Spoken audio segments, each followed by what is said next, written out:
ایک ایسی قوم میں آپ نے یہ امانت داری کا، یہ اتنی صداقت کا، اتنی کہ انہوں نے قرض لیا ہے تو انہوں نے لوٹانا بھی ہے. یہاں پر تو لوگ بہت کروڑوں اربوں خربوں کے قرضے لے کر تو معاف کروا گئے اور کھا گئے.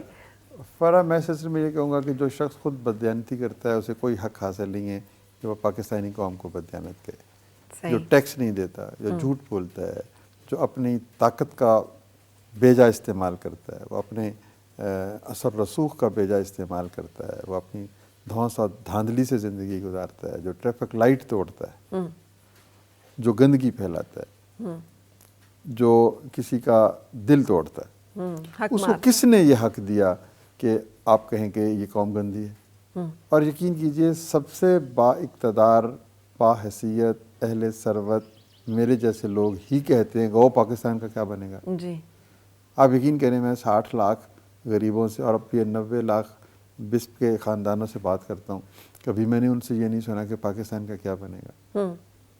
تو ہم ہی لوگ ہیں جو اس وطن کو لوٹتے ہیں، یا اگر یہ سخت لفظ ہے تو ہم ہی اپنی ذمہ داریوں کو احساس نہیں اٹھاتے، ہم ہی اپنے فرائض ادا نہیں کرتے، اور ہم ہی کہتے ہیں کہ یہ وطن کا کیا بنے گا. ہم ہی اس کے پیندے میں سوراخ کرتے ہیں اور ہم ہی پھر شور مچاتے ہیں.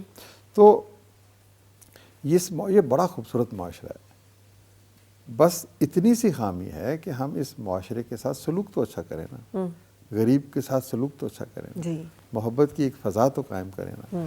میرے لیے تو بڑی بڑی گاڑیاں ہوں، بڑے بڑے محل ہوں، اور میرے آگے پیچھے نیلی پیلی بتی ہو، اور ایک غریب آدمی جو ہے، یہ غریب عورت جو ہے وہ صبح سے لے کے شام تک 3,000 روپے لینے کے لیے ایک دفتر کے سامنے کھڑی ہو.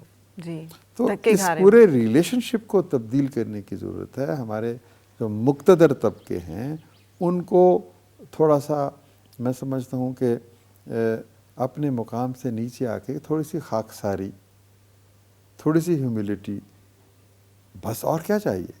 یہی تو سب سے مشکل کام ہے. تو دیکھیں پھر قوم کیسے تعمیر ہوگی.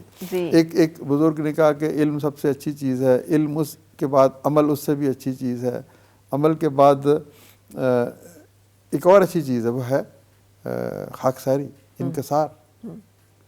پھر اس سے بھی اچھی چیز ہے کہ اخلاص. اب ہمارے پاس علم بہت ہے، جی، عمل نہیں ہے، انکسار نہیں ہے، جی، اخلاص تو اور بھی کم ہے. جی. تو یہ درجہ بدرجہ چیزیں ہوں گی تو آپ ایک خوبصورت معاشرہ تعمیر کریں گے.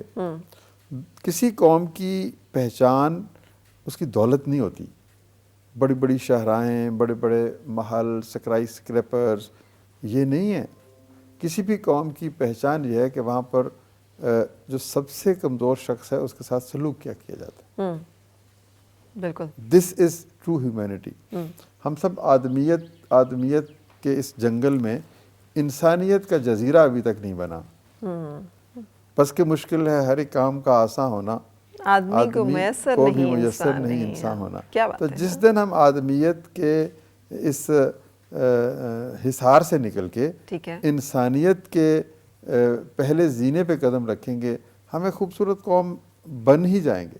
لیکن ڈاکٹر صاحب آپ کو خوف نہیں تھا جب آپ انیشیٹ کر رہے تھے، جب آپ اتنے لوگوں کو قرض بلا سود دینا شروع کر رہے تھے، تو آپ کو ایک لمحے کے لیے بھی ڈر نہیں لگا کہ یہ پیسہ ہو سکتا ہے، یہ لوگ کہہ تو رہے ہیں کہ میں کہہ تو رہا ہوں کہ آپ نے واپس کرنا ہے، یہ واپس نہ کریں تو کیا ہوگا؟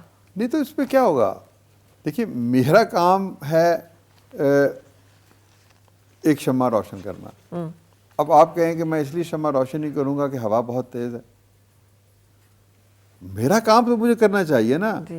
وہ فانوس بن کے جس کی حفاظت ہوا کرے، وہ شمع کیا بجھے جسے روشن خدا کرے. تو آپ کا کام خدا نے، میں اس بات پہ بہت یقین رکھتا ہوں، اور یہی مری جسے کہتے ہیں نا کہ اطمینان کا باعث بنتی ہے. اور یہ آپ کی اسٹرینتھ بھی ہے. اسٹرینتھ ہے کہ بھی مجھے اپنا کام کرنا ہے. مجھے میری ہستی کے، اس ہستی نے جسے مجھے تخلیق کیا، اس نے مجھ سے یہ تو نہیں پوچھنا کہ بھی اس کا نتیجہ کیا نکلا. اس نے تجھے پوچھنا کہ تم نے کیا کیا. صحیح. تو ڈاکٹر صاحب یہ جو فیتھ، اور بالکل کریکٹ فیتھ، میں آج کل یہ ماہ مبارک ہے، میں اکثر اپنے آپ کو یاد کرا رہی ہوتی ہوں کہ عبادت گزار شیطان بھی بہت تھا. اتنا عبادت گزار تھا کہ مقربین میں تھا، ملائکہ میں شمار ہوتا تھا. لیکن اخلاص نہیں تھا اندر، ادب نہیں تھا، احترام نہیں تھا، اور اس کے اندر وہ جو ایک میں تھی وہ نہیں ختم ہوئی تھی، رونت تھی، تو وہ کیسے راندہ درگاہ ہوا؟ تو آپ کی عبادت پہ آپ کو زوم نہیں ہونا چاہیے، آپ کے عمل جو ہیں وہ آپ کے کام آئیں گے، کسی شے پہ زوم نہیں. آپ نے دیکھیں بندگی کا تقاضا کیا ہے، بندہ کون ہے. آپ نے اپنا ایک کوک رکھا، آپ نے اسے کہا کہ آج آلو قیمہ بناؤ، وہ سبزی بناتا ہے. اگلے دن آپ اسے کہتے ہیں مچھلی بناؤ، وہ چاول بناتا ہے. اس سے اگلے دن آپ کہتے ہیں کہ کوئی سینڈوچز بناؤ، اور وہ کوئی حلیم بنا کے لے آتا ہے. تو آپ کیا کریں گے؟ چوتھے دن اس کو آرام سے کہیں گے کہ بھائی آپ اپنے راستے پہ جاؤ. یعنی ہم ملازم اگر آپ کی بات کو تسلیم نہیں کرے گا تو اس کے ساتھ ہمارا کیا سلوک ہو؟ بالکل. تو ہم بندہ ہیں، ہم تو ملازمت سے کہیں آگے بندگی ہے کا رشتہ ہے اپنے رب سے. وہ ہمیں کہتا ہے سود نہ لو، ہم ہر روز سود لیتے ہیں. وہ کہتا ہے جھوٹ نہ بولو، دل نہ توڑو، مدد کرو. ہم کوئی کام نہیں کرتے، لیکن وہ پھر بھی ہمیں ابھی مہلت دیے جا رہا ہے، نوکری سے نہیں نکالتا. تو اصل میں ہمیں اپنے رب کے درمیان جو رشتہ ہے نا، اس مہینے میں تو میں اس مہینے کی وساطت سے کہوں گا، اس بندگی کے اس تعلق کو پہچاننا چاہیے. کبریائی جو صرف خدا کی ذات کو زیبا ہے. بلا شبہ انسان تو ایک معمولی سا ہے نا. ہوا کے دوش پہ رکھے ہوئے چراغ ہیں ہم، جو بجھ گئے تو ہوا سے شکایتیں کیسے. مطلب ہماری زندگی کا کیا بھروسہ، بیٹھے بیٹھے ایک لمحہ بھی نہیں لگتا. تو ہمیں زوم کس چیز کا ہے؟ یہ دولت، یہ محل، یہ چیزیں کوئی ساتھ تو لے کے نہیں گیا. اس دھرتی پہ جو کچھ ہے وہ رب کا ہے، جو رب کا ہے وہ سب کا ہے. یہ سب یہیں رہ جائے گا. تو لیکن یہ فیتھ کریکشن، یہ ایمان کی یہ کیفیت آپ کو کیسے حاصل ہوئی؟ جبکہ آپ دنیا داری میں بار بار اس کو ریفر کرتی ہوں، دنیا داری میں آپ محو تھے اور آپ کو دنیا داری میں تمام آسائشیں تھی. دل کی ہے تو کر خدمت فقیروں کی، نہیں ملتا یہ گوہر بادشاہوں کے خزینوں میں. کسی فقیر کے پاس بیٹھے ہیں، کسی درویش کے پاس بیٹھے ہیں، اور کسی بڑے آدمی سے دوستی کر لیں. اچھا، دوستی کے لیے ضروری نہیں ہے کہ آپ کو فزیکلی دوستی ہے. آپ کسی بڑے آدمی کی بایوگرافی پڑھ لیں، آپ سیرت پاک پڑھ لیں، نبی پاک صلی اللہ علیہ وسلم کی زندگی کے واقعات، تو وہ وہاں پر ہی آپ کو روشنی مل جائے گی. کسی بڑے آدمی کی زندگی کی کتاب پڑھ لیں تو وہ آپ کا دوست بن جائے گا. میرے 20 دوست ہیں. نیلسن منڈیلا میرا دوست ہے، قائد اعظم میرے دوست ہیں، کارل مارکس بھی میرا دوست ہے، ہومر اور پلیٹو میرا دوست ہیں. میں جب مایوس ہوتا ہوں تو دیکھتا ہوں کہ انہوں نے زندگی کیسے گزاری، انہوں نے تبدیلی کی اس شمع کو کیسے روشن کیا. دیکھیں، man is known by the company he keeps. تو آج کے دور میں دوست صرف وہ نہیں ہوتا جو آپ کے سامنے موجود ہو.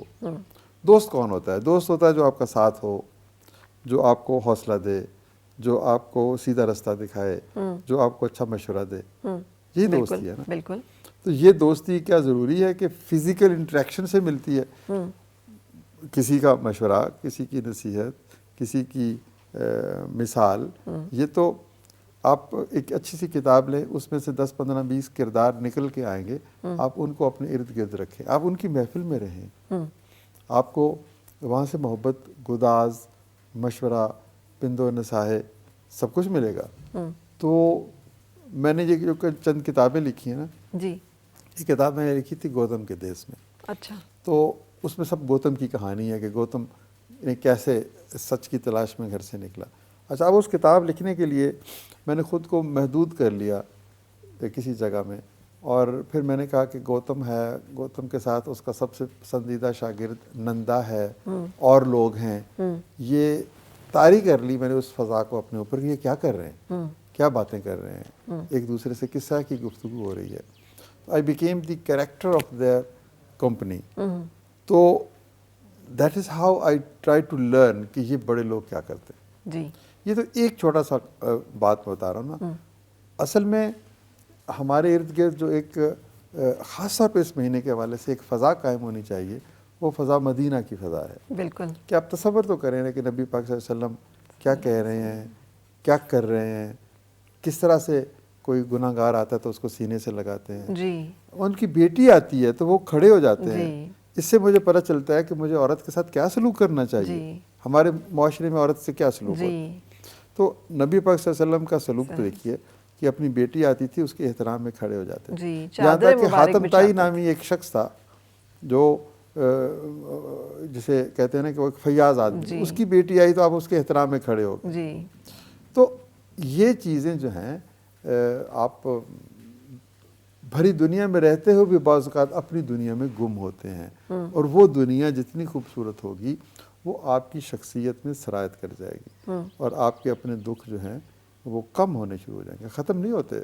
ظاہر ہم دنیا میں بھی رہتے ہیں، خدشات تو ہوتے ہیں، تکالیف بھی ہوتی ہیں، مایوسیاں بھی ہوتی ہیں، لیکن ان سب کا مداوع جو ہے نا وہ ایک اپنی خوبصورت دنیا تخلیق کرنے میں ہے. کبھی کبھی اس دنیا میں جا کے رہنا چاہیے. گریٹ. اچھا، ہم بریک کے لیے رک رہے ہیں یہاں پہ، بریک کے بعد پھر آپ سے ملاقات.